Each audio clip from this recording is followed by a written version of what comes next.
जहाँ राम भजन ना होए, निंदिया ता घर जइयो रे। जहाँ राम भजन ना होए, निंदिया ता घर जइयो रे।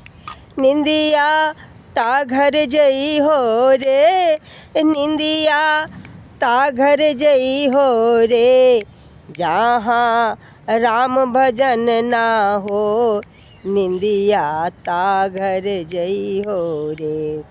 जहाँ राम भजन ना हो, निंदिया ता घर जइयो रे। एक संत कहते हैं कि जहाँ भगवान का भजन ना हो, कीर्तन ना हो, हे निंदिया तुम उसी के घर जाना। मैं तो भगवान की भजन करती हूँ ना, मैंने घर मत आना।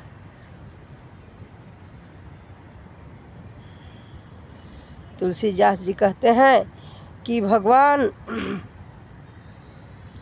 जिसको नहीं मिलते, जिसके मुख से भजन नहीं निकलता, सीताराम नहीं निकलता, उसके हर चीज़ प्रधान हो, लेकिन फिर भी भगवान के बिना उनका काम सफल नहीं होता। जैसे विश्वामित्र जी थे, बहुत बड़े भगवान के भक्त थे, धर्म कर्म पूजा प्रधान सब कुछ था उनके पास, लेकिन जिस निशाचर से वो डरते थे, वो राम के बिना पार नहीं लगा। इसलिए आप जो भी कुछ करते हैं, लेकिन मन में राम जी ना हो तो आप पार नहीं लग सकते। आपको राम जी पर विश्वास न हो, राम जी की कथा पर विश्वास न हो, तो आपका पार लगना बहुत मुश्किल है। आपको राम जी की कथा से संशय हो जाए,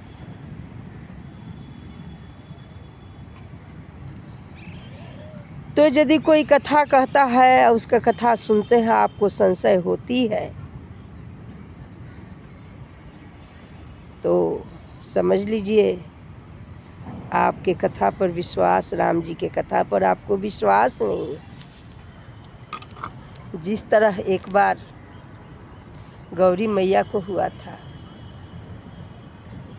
महेश और भवानी दोनों जन कुभंज ऋषि के पास गए।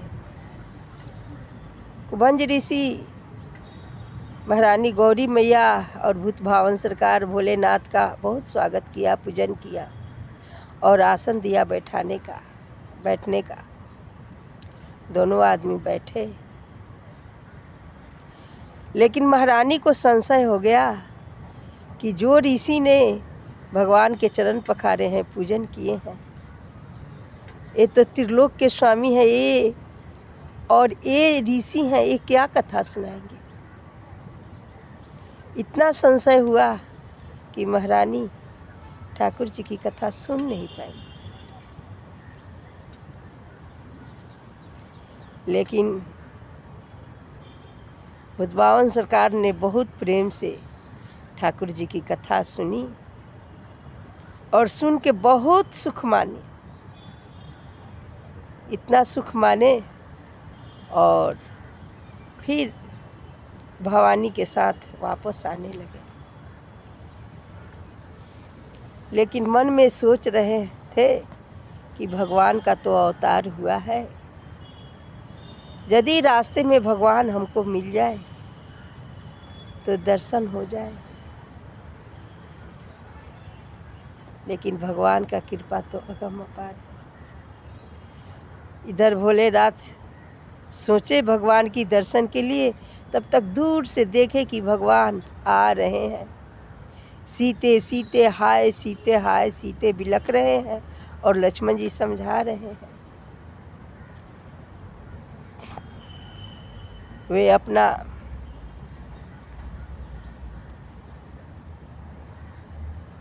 ठाकुर जी को देखे, दूर से प्रणाम किए और समय जानकर, अच्छा समय ना जानकर प्रभु के सामने वो प्रकट नहीं हुए और अपने को चिन्हारी नहीं कराए और दूर से जय जय सच्चिदानंद कह के आगे बढ़ गए। जैसे आगे बढ़े, भवानी को तो संशय हाथ था ही पहले से, और संशय बढ़ गया। भवानी बोली कि ऐसे कोई भगवान होते हैं जो एक पत्नी के लिए रोते बिलखते लता पता से जानकी जी की पता पूछ रहे हैं। शंकर जी ने उन्हें बहुत समझाया, लेकिन भवानी महारानी जी एक नहीं मानी। वही हुआ जो राम रचि राखा। सोई हुई जो राम रचि राखा, काहे के तरख बराऊं साख। भवानी नहीं मानी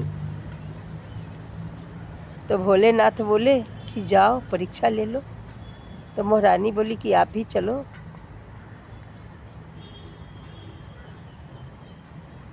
तो भोले बाबा बोले कि मरीज की दवा की जरूरत होती है, संशय आपको हुआ है ना, परीक्षा आपको लेना है, हमको कोई संशय ही नहीं, तो हमको क्या परीक्षा लेना है, जाओ और परीक्षा लो। भवानी चल पड़ी और आगे आगे भवानी और पीछे राम जी और लक्ष्मण जी। जैसे ने लक्ष्मण जी देखा तो वो बोले कि ये तो माँ हो नहीं सकती, क्योंकि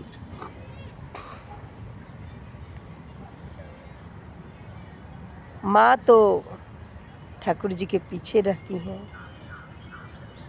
और ये तो आगे आगे चल रही हैं, तो ये तो महारानी जानकी हो ही नहीं सकती।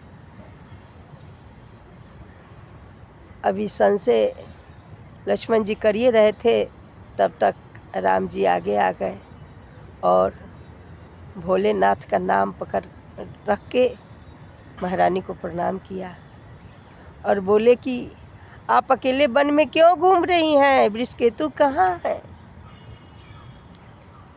भवानी जी ने कहा कुछ नहीं बोला, जहाँ देखे तहाँ राम सीता यशीना। जहाँ भी उनकी नज़र जाती थी देखती थी कि राम जी और सीता जी एक आसन पर बैठे हैं और सिद्ध मुनि जन संत देव पितर सब भगवान की सेवा कर रहे हैं।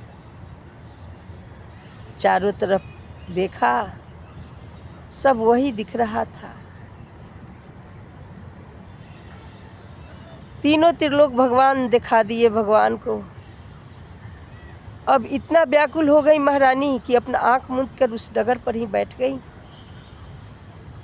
बैठी और कुछ देर के बाद जब वो अपना आँख खोली तो न कोई राम ना कोई सीता, कोई कहीं नहीं था। अब भोला बाबा ने तो एक बट वृक्ष जिसको कहते हैं, जहाँ विश्वास को बट वृक्ष कहते हैं, विश्वास के साथ बैठे हुए थे। उनका तो विश्वास था ही कि ठाकुर जी हैं। अब डरते डरते महारानी भोलेनाथ के पास पहुंची। भोले बाबा ने हंस के बोले कि आप कैसे परीक्षा ली। महारानी बोली कि आप ही की तरह ली हूँ परीक्षा, जैसे आपने भगवान को प्रणाम किया, जय जय सच्चिदानंद कह के चले और फिर घूर कर देखते थे भगवान को, फिर घूर के देखते थे, अपने नज़र को सुख देते थे, वही मैंने भी किया।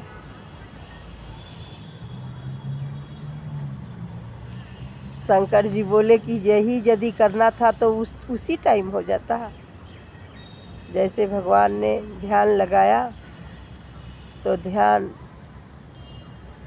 में सब कुछ आ गया और भगवान ध्यान में ही न अपना प्रण किए कि ये तो हमारी माता के समान हो गई। अब इस जन्म में मैं सती से प्रेम नहीं कर सकता।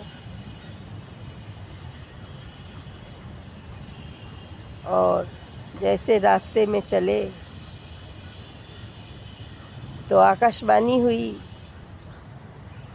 भोले बाबा का जय जयकार होने लगा। महारानी पूछी, भोले बाबा किस चीज़ का जय जयकार हो रहा है आपका? भोले बाबा कुछ नहीं बोले।